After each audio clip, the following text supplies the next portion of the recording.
chân đan rèn hi lâu kia lệ mấy rô capa cần tuột theo thấy một lâu capa sa phẩm chân đan rèn hi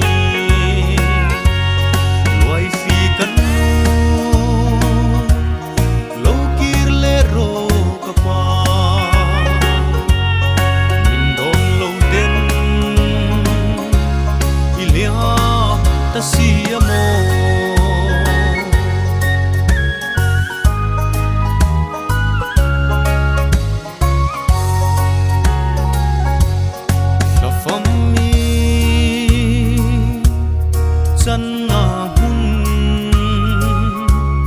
riel tui da mo lâu ni le war thiam har kan ti na kan ti kan run chu riang te a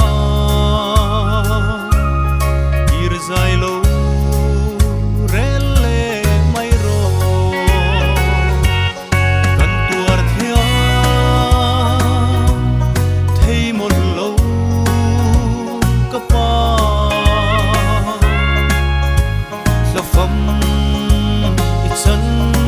đan rèn hi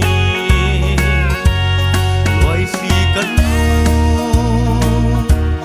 lâu kia lê rô capa mình đón lâu tên ilia ta si amo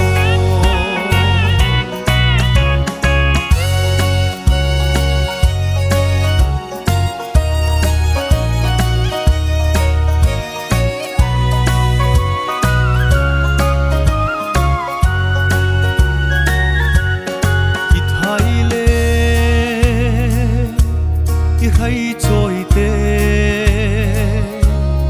đồn lâu tên liam ta mô chết lâu chúa run chung kim thầy lâu cần ngài chế run chung kir lệ ra rem silo cần tuột theo thấy một lâu capa sa phẩm chân đan rèn